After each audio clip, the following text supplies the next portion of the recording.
8 anos de mentira, o que minha esposa escondeu todo esse tempo, descubra como um simples teste de DNA revelou um segredo guardado por anos e mudou uma família para sempre. Ela me disse isso enquanto recolhíamos os pratos. Tinha sido um jantar simples, salmão com limão, arroz jasmim, algumas folhas de rúcula que ela sempre rasgava com as mãos, e estávamos naquele silêncio calmo das noites de semana. Nem olhou para mim quando falou, apenas para a pia, como se fosse uma sugestão trivial. Estive pensando, a gente podia ter outro filho. Não esperava por isso. Não porque não quiséssemos antes, já tínhamos falado sobre isso várias vezes, mas sempre rindo, como quem sonha em ir ao Japão ou aprender a tocar violino. Mas agora a voz dela era diferente. Como se já tivesse tomado uma decisão sem mim. Assenti sem pensar muito. Não por entusiasmo, mas por inércia. Ou talvez porque achei bonito que ela quisesse algo tão profundamente humano comigo, depois de 8 anos. Havia algo no jeito dela de viver que me comovia. Aquela certeza com que colocava as mãos na terra para plantar, a forma como sabia quando algo no corpo da nossa filha não estava bem sem que ninguém dissesse. Eu a admirava. Mas não falava muito sobre isso. Naquela noite, enquanto ela escovava os dentes, fiquei olhando para o berço que ainda estava guardado no armário do corredor. Não tínhamos jogado fora. Eu quis, mas ela insistiu. Nunca se sabe, disse uma vez. Na época, achei um gesto terno. Agora, não sei. Nossa filha dormia profundamente. Tinha 6 anos e meio, uma mecha rebelde sobre a testa e um sono tão pesado quanto o meu na mesma idade. Sempre achei que ela tinha herdado isso de mim. O sono, o ranger dos dentes, o jeito de franzir o nariz quando não entendia algo. Às vezes, gostava de pensar que ela também tinha meu jeito de olhar quando algo doía, mas ela não queria dizer. Naquela noite, quando ela falou aquilo, não senti nenhuma suspeita. Apenas uma estranha mistura de cansaço e ternura. Como se a vida estivesse nos oferecendo, discretamente, um novo começo. Não foi imediato. Semanas se passaram. Falamos mais seriamente sobre tentar. Eu disse que sim, claro, como quem concorda com um plano que ainda não parece totalmente real. Ela parecia animada. Começou a mudar a alimentação, ler sobre suplementos, anotar os dias. Devíamos fazer os exames de novo, disse numa manhã de sábado, enquanto regava as plantas. Só para ter certeza de que está tudo certo. Fomos juntos à clínica. As luzes eram frias, os corredores limpos demais. Ela fez os exames primeiro, depois eu. Fiz uma piada sobre o meu esperma, nada muito esperto, só para quebrar o silêncio, mas ela não riu. Achei estranho. Uma semana depois, me ligaram. Era o laboratório, queriam que eu voltasse para repetir parte do teste. Aceitei, curioso. O médico era jovem, daqueles que tentam parecer descontraídos usando tênis caros com o jaleco branco. Explicou que algo nos meus marcadores genéticos tinha causado confusão, e que era só um controle de rotina. Mas depois, quando eu já estava saindo, ele ficou mais sério. Desculpe, o senhor tem filhos? Sim, uma menina. Biológicos? Sim. É que, alguns dos seus resultados não batem com os perfis que normalmente vemos em pais biológicos. Não significa nada, claro. Mas se tiver curiosidade, pode fazer um exame mais completo. Privado. Confidencial. Falou como se não quisesse olhar diretamente para mim. Como se já soubesse de algo. Voltei a pé naquele dia. Não contei nada para ela. Não por desconfiança, isso eu me dizia, mas porque não queria preocupá-la. Porque certamente era um erro, uma anomalia, uma coisa rara. Mas havia algo na voz do médico, na forma como desviou o olhar, que começou a pesar no meu peito. Fiz o teste. Fui sozinho. Me deram um envelope lacrado e deixei em cima da comoda do quarto de hóspedes por 3 dias. Não queria abrir. Pensei nela, minha filha, nas vezes que ele veio para a escola, em como procurava minha mão ao atravessar a rua. Pensei na voz dela dizendo, papai, com aquele tom que só as crianças usam quando acham que o mundo é seguro. Pensei que talvez houvesse detalhes que eu nunca vi. Que eu não quis ver. Na quarta noite, abri o envelope. Não havia margem de erro. Assim dizia o relatório. As palavras eram técnicas, impessoais, mas o significado era brutalmente claro. Probabilidade de paternidade biológica, 0%. O primeiro sentimento não foi raiva. Foi uma espécie de vertigem. Como se, de repente, a história da minha vida tivesse deslizado alguns graus e tudo o que era familiar não se encaixasse mais da mesma forma. Sentei no chão do banheiro. Fiquei ali quase 1 hora. Luz apagada. O papel ainda nas mãos. Essa noite ela fez sopa. Me ofereceu uma colher para provar o caldo, como sempre fazia. Olhei para ela e não soube como dizer. Havia amor no gesto, mas eu já não conseguia ver da mesma forma. Esperei nossa filha dormir. Depois, na cozinha, enquanto ela lavava os pratos, falei. Fiz um teste. De quê? Disse sem virar. De paternidade. Ela parou. Não sei por que fiz isso, menti. Foi algo que disseram no laboratório. Um comentário estranho. Não consegui evitar. Ela deixou o copo na pia. Não fez nenhum gesto. Apenas se virou e me olhou como se algo dentro dela tivesse desistido. Não queria que você descobrisse assim. Não gritou. Não tentou negar. A voz era calma. Dolorida. Como se falasse consigo mesma. Sentou na minha frente. Baixou a cabeça. Foi um erro. Uma vez só. Antes da gente saber que eu estava grávida. Foi um amigo, alguém que não faz mais parte da nossa vida. Não significou nada. Eu achei que era sua. De verdade. E quando ela nasceu, foi você quem cuidou, quem segurou quando chorava. Você é o pai dela. Tentei responder, mas não consegui. A garganta travada. Juro que nunca mais aconteceu nada, continuou. Escondi porque tive medo. E depois, porque vi o quanto você era feliz com ela. Achei que não importava. Que o amor. Ela desabou. Chorou. Não escandalosamente. Chorou como quem não tem mais força para sustentar o prédio de uma mentira. Eu não chorei. Não porque não doesse, mas porque ainda não sabia como se chora algo assim. Me sentia como se estivesse vendo minha vida de fora. Como se fosse outra pessoa vivendo aquilo, com sua mulher, sua filha, sua traição. Naquela noite dormi no sofá. Ela não me pediu para ficar na cama. Também não veio me buscar. E isso, talvez, tenha doído mais que qualquer outra coisa. Na manhã seguinte, o silêncio na casa tinha outro peso. Nossa filha se sentou para tomar café da manhã e falou de uma excursão na escola. Eu disse que queria muito que ela me contasse tudo quando voltasse. Ela me olhou como se tudo estivesse bem, como se o mundo não tivesse rachado no outro cômodo. Ela, minha esposa, não, já não conseguia mais chamá-la assim sem sentir uma fisgada, tentou-me passar a geleia e nossas mãos se tocaram. Não a encarei. Não consegui.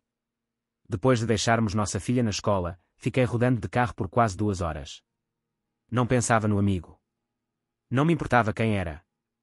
Pensava nos aniversários que organizamos, nas noites que passei com ela febril, no primeiro dente mole. Pensava em como eu a chamava de minha menina corajosa. Pensava que, para mim, ela sempre foi.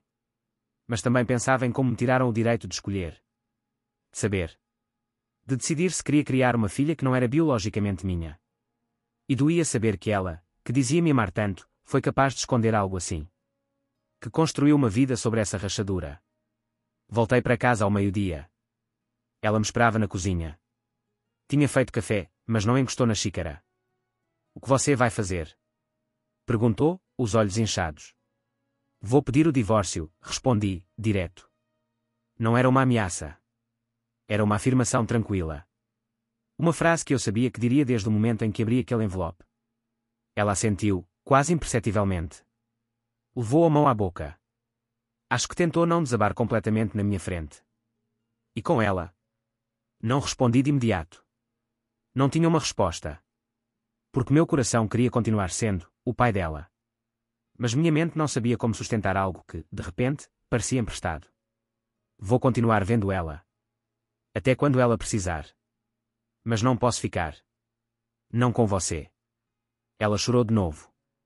Me pediu perdão. Repetiu tantas vezes que as palavras perderam o sentido. Aquela noite, dormi na casa do meu irmão. Contei só o essencial.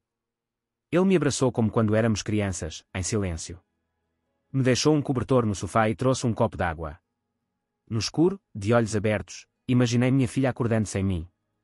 Pensando que eu estava no trabalho. Sem saber de nada. E desejei, do fundo do peito, que ela não soubesse ainda.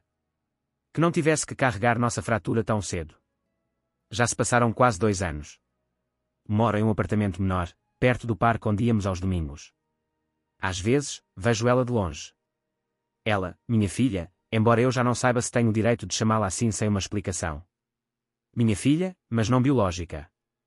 Que triste precisar colocar uma vírgula nesse amor. Uma nota de rodapé. Vejo ela com a mãe, andando, rindo. E paro por um segundo antes de atravessar a rua. Não me aproximo. Nem sempre. No começo, ela vinha-me ver todo fim de semana. Brincávamos, cozinhávamos, víamos filmes. Falei com cuidado. Disse que o papai e a mamãe iam morar em casas diferentes, mas que o amor não mudava. Ela pareceu entender. Ou pelo menos aceitou. As crianças aceitam mais do que a gente imagina. Mas com o tempo, as visitas foram se tornando mais raras. Uma festa, um acampamento, uma gripe. Não tem mágoa nisso. É a vida. Vai soltando as coisas, mesmo as que mais doem. Às vezes ela me escreve desenhos, emojis, áudios curtos. Te amo, papai. E eu respondo com o mesmo nó na garganta de sempre. Porque ela não sabe. Ainda não. E porque talvez, mesmo quando souber, isso não mude o que fomos. A mãe dela e eu não falamos mais do que o necessário. Combinamos horários, trocamos fotos, documentos da escola. Nunca falamos sobre o resto. Ela me ofereceu explicações mais de uma vez, por carta, por e-mail. Nunca li até o fim. Não porque não me importasse. Mas porque já não sabia o que fazer com aquelas palavras. Há dias em que me sinto bem. Em que consigo lembrar daqueles 6 anos sem rancor. Lembro do primeiro dia de aula dela, da primeira queda de bicicleta, da música que cantávamos antes de dormir. Essas lembranças são minhas. Ninguém pode tirá-las de mim. E, no entanto, há uma sombra. Uma espécie de eco que me lembra que fui enganado. Não por ela. Nunca por ela. Essa história não conto com frequência. Só agora, que já não dói como antes, consigo escrevê-la. Talvez para não esquecer. Talvez para me lembrar que o amor nem sempre precisa de justificativas biológicas para ser verdadeiro. Mas precisa, pelo menos um pouco, de verdade para se sustentar. Ela tem agora 8 anos. Me mandou um desenho outro dia, uma casa com 2 janelas, um sol enorme, e uma figura de palitinhos com uma seta dizendo, meu papai. Ela estava sorrindo. Imprimi. Está na porta da minha geladeira. Vejo todo dia de manhã. Às vezes ainda sonho com aquele jantar. O som dos talheres. O cheiro do salmão com limão. O jeito dela cortando a rúcula com os dedos, como sempre fazia. No sonho, ela me diz a mesma coisa. Que quer outro filho. Mas no sonho, eu não respondo. Só fico olhando a pia, como se ali tivesse alguma resposta. Acordo sempre com essa sensação de que falta algo. Não ela. Nem minha filha. Mas algo que existia entre nós antes da quebra. Uma espécie de inocência. De certeza. A confiança de que sabíamos o suficiente um do outro para seguir em frente. É essa ausência que pesa mais. Mudei muitas coisas desde então. Vendi o carro, deixei o emprego que me esvaziava. Comecei a caminhar mais. Cozinho sozinho. Aprendi a gostar do silêncio da minha casa pequena. Ainda deixo o desenho dela na geladeira. Às vezes troco de lugar, como se estivesse ajeitando um retrato. Conheci outras pessoas. Nenhuma ficou. Não por culpa delas. Talvez porque ainda carrego em mim a desconfiança muda de quem já teve o chão movido. E também porque nenhum gesto, por mais doce que seja, se compara ao de uma criança que te chama de pai com a alma inteira. Ela cresceu. Fala com mais segurança agora. Tem opiniões. Me corrige quando erro alguma coisa no dever de casa. Ri com menos facilidade, mas com mais profundidade. Está aprendendo a andar de patins. Cai, levanta, insiste. Ainda me chama de papai. E eu ainda viro o rosto, disfarçando o choro. A mãe dela segue a vida dela. Imagino que às vezes se arrependa, mas nunca disse. Nem precisa. O tempo já disse o que tinha que dizer entre nós.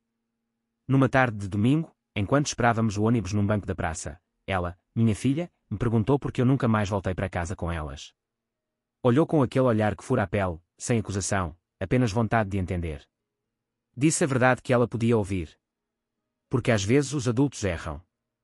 E quando erram, é difícil consertar. Ela ficou em silêncio. Depois pegou minha mão. Apertou devagar. E foi só isso. À noite, quando a deixei na porta do prédio, ela me abraçou com força. Depois correu escada acima sem olhar para trás. Fiquei ali parado, ouvindo os passos. E percebi que talvez nunca fosse deixar de amá-la. Não daquele jeito. Não com aquele tipo de amor que dói de tão silencioso. Ela é minha filha.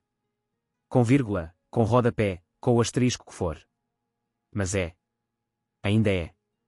E isso, hoje, é o que me sustenta.